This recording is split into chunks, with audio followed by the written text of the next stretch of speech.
As Captain Delano came up in his whaleboat, he saw that the other ship needed scraping, tarring, and brushing. It looked old and decayed.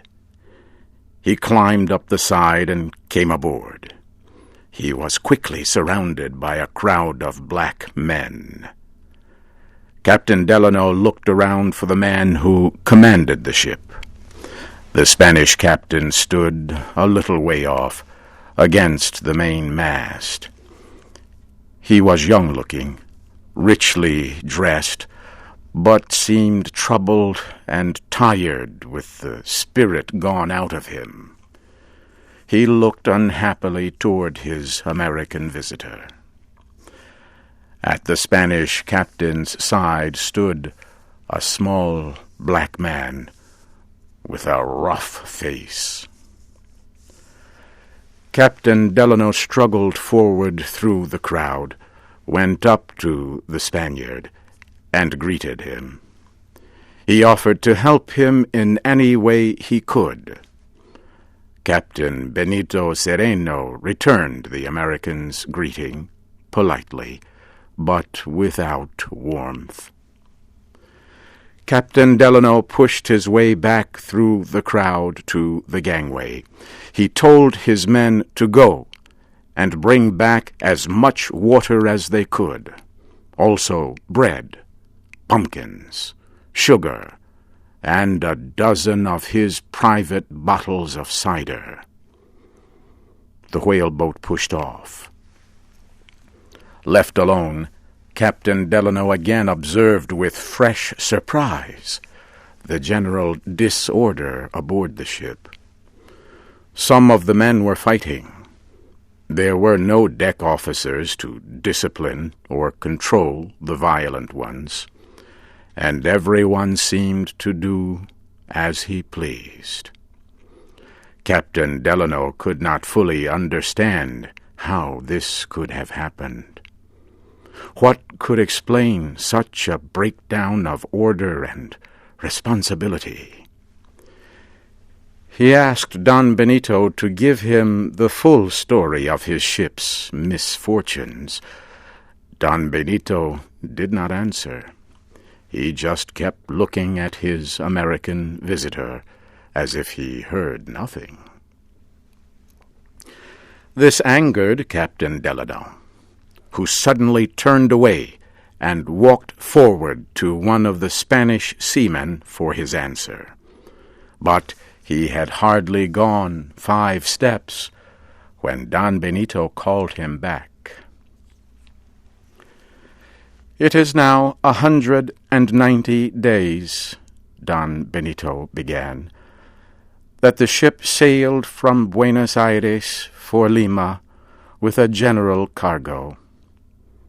Pedigree, tea, and the like, and a number of Negroes, now not more than 150, as you see, but then numbering over 300 souls.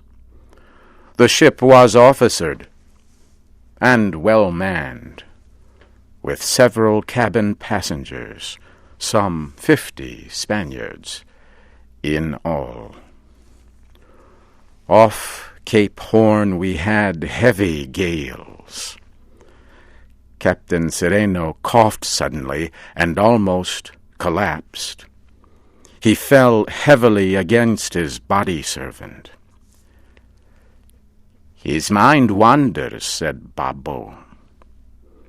"He was thinking of the disease that followed the gales. My poor, poor master. Be patient, senor. These attacks do not last long. Master will soon be himself." Don Benito recovered, and in a broken voice continued his story. "My ship was tossed about many days in storms off Cape Horn, and then there was an outbreak of scurvy.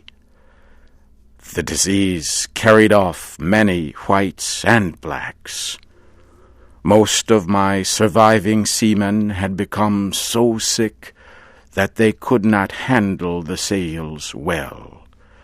For days and nights we could not control the ship. It was blown northwestward. The wind suddenly left us in unknown waters with oppressive hot calms. Most of our water was gone, and we suffered terribly, especially after a deadly fever broke out among us. Whole families of blacks and many Spaniards, including every officer but myself, were killed by the disease. Don Benito paused. He looked down at the black man at his side. Babo seemed satisfied. The Spanish captain saw him take his hand from the knife hidden under his shirt. Captain Delano saw nothing. His mind was filled with the terrible tale he had just heard. Now he could understand why the other captain seemed so shaken. He took Don Benito's hand and promised to give him all the help possible. He would give him a large, permanent supply of water, and some sails, and equipment for sailing the ship. And he also promised to let Don Benito have 3 of his best seamen for temporary deck officers. In this way, the San Dominique could, without delay, start for Concepcion. There, the ship could be fixed and prepared for its voyage to Lima. Don Benito's face lighted up. He seemed excited by Captain Delano's generous offer, but Babo appeared troubled. "This excitement is bad for master," Babo whispered, taking Don Benito's arm, and with soothing words gently drawing him aside. When Don Benito returned, Captain Delano observed that his excitement was gone. Captain Delano decided to talk of other matters, but the Spanish captain showed no further interest. He answered Captain Delano's questions with sharp words, and suddenly, with an angry movement, he walked back to Babo. Captain Delano watched the 2 men whispering together in low voices. It made an ugly picture, which Captain Delano found so extremely unpleasant that he turned his face to the other side of the ship. Their actions made Delano suspicious of Captain Cereno. He began to wonder about him, his behavior, his coughing attacks, his weakness, his empty, wild looks. Was he really half mad, or a faker playing a part? One moment Captain Delano had the worst suspicions of Don Benito, but the next he felt guilty and ashamed of himself for having such doubts about the man. Presently, Don Benito moved back toward his guest, still supported by his servant. His pale face twitched. He seemed more nervous than usual, and there was a strange tone in his husky whisper as he spoke. "May I ask how many men you have on board, Senor?" Captain Delano became uneasy, but answered, "About 25 all total." "And at present, Senor, all on board?" "All on board," Captain Delano answered. "And will be tonight, Senor?" At this last question, Captain Delano looked very seriously at Don Benito, who could not return the look, but dropped his eyes to the deck. Captain Delano could think of only one reason for such a question, but no, it was foolish to think that these weak and starving men could have any idea of seizing his ship. But still he remained silent.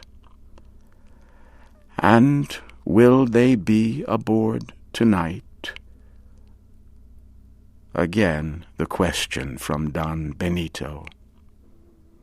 Captain Delano decided to answer truthfully. Some of his men had talked of going off on a fishing party about midnight, and he told Don Benito this. As he answered, Captain Delano again looked straight at Don Benito, but the Spanish captain refused to meet his eyes. Then, as before, he suddenly withdrew with his servant, and again the two men began whispering to each other in low voices. Captain Delano tried to push the worry from his mind, but what were those two strange men discussing?